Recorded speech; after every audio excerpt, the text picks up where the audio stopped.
Hi, everybody. Welcome back to week 2 of our remote learning. One of the things I want to make sure that I'm doing here is a lot of screencasts because I feel like that's an easy way to explain things. Plus, it gives us the personal aspect of you at least getting to see my face. For week 2, we are focusing on the lost colony of Roanoke and answering the lesson essential question, what happened to the colony of Roanoke? You can see here the first thing on your digital agenda I'm asking you to do is to watch this screencast. So you are already doing that. Just remember, anytime you're watching a screencast, you can pause, rewind, rewatch a screencast as many times as you need to make sure you understand what's going on. You probably want to have this window up and you can pause it at any time and bounce back from tab to tab and just go from there. So the first thing that I'll have you do then is click on your class period to open the Law and Order slideshow. Okay, and what we're going to be doing is investigating what happened to the colonists at Roanoke. So you click on period 1, and it will take you to this slideshow eventually.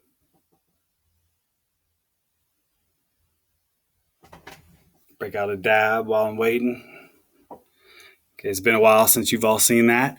Okay, so once the slideshow is loaded, you have a couple options. Some of you may prefer viewing it in present mode, which is perfectly fine. And sorry, my computer's taking so long to load. There may be some of you who don't like present mode. It's a little bit too big and you can't access other things. And for those of you, what you might want to do is come over here and you can see the little zoom button right here where I am. And if you take it from 50 to 100%, it will make it a little bit bigger. Okay, so here you go. Law and Order VSU, Vacant Settlement Unit. This is something, if you remember, I was really excited about doing before we left and had to make some small adjustments to it because we're not doing it face-to-face, but I still think we're going to be able to get this thing done. Okay. What happened to the lost colony of Roanoke? Slide 2. What you're going to find here is a screencast. And in the screencast, I'm going to just explain some background information. And I think that will be good information for you to have prior to starting your investigation. So if you want to pause this screencast now and watch this screencast, that would be great. You may have to put it in present mode in order to watch that. Okay, now that you've watched that and you have a little background information on the lost colony of Roanoke, here are your instructions for the activity.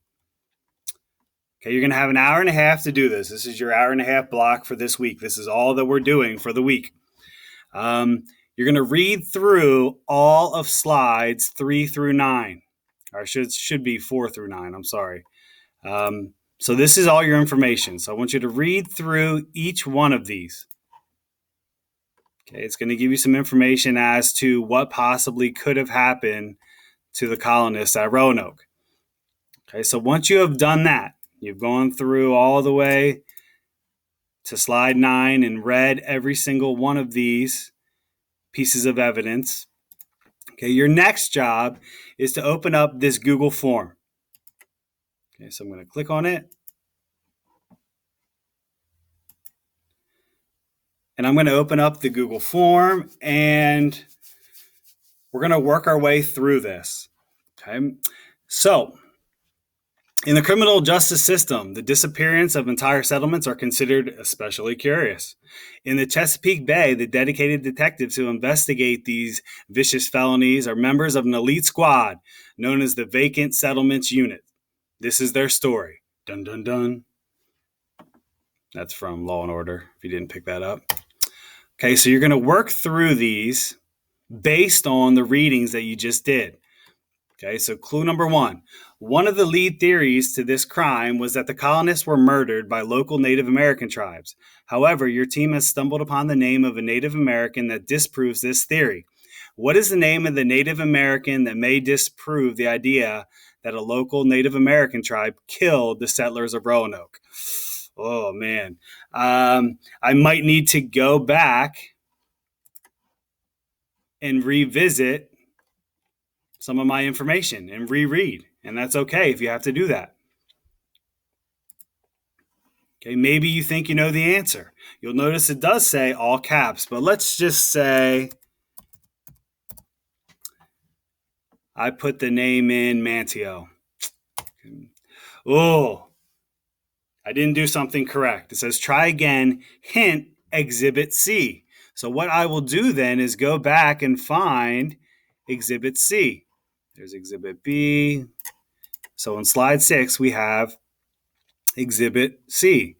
Now I did put Manteo. Oh, that's right. It says all caps.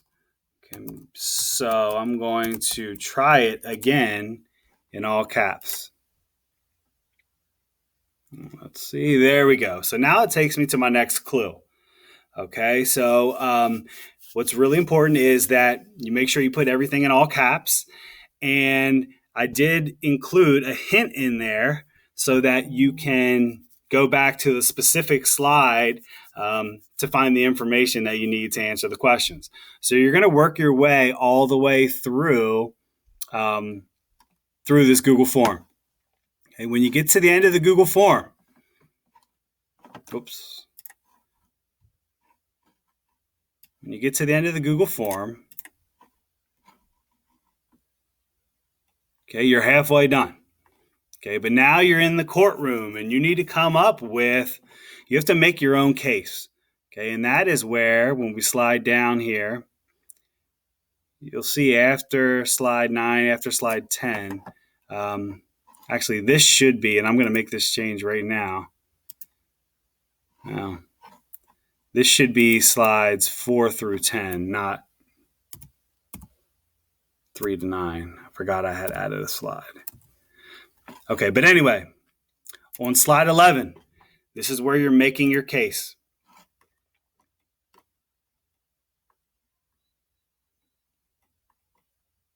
Okay, so you're going to tell me in complete sentences, what do you think happened? Okay, why do you think that is? Give me 3 pieces of evidence to support your claim. And then provide another potential theory as to what could have happened to the colonists. Okay, at which point, when you have answered all these, it won't take you that long, make sure you turn in the assignment. Okay, so you'll go back to classroom, hit turn in. That'll let me know that you're done. And then, guys and gals, when we go back over here, you'll see when you've completed that, you've turned it in, you've made your case, you're done for the week. So hopefully that's helpful. And again, if you have questions, you're welcome to email me at any time, flayj@rlasd.net. I've been in contact with a lot of you. This has been interesting so far. It's been tough for us on this side, trying to keep track of everybody and make sure you're getting your work done. So all I ask is that you try your best. Okay? You all know that about me. So again, your best effort. If you have questions about what's going on, make sure you email me, and we'll just keep going and seeing where things go from here. And we're all in this together. Peace.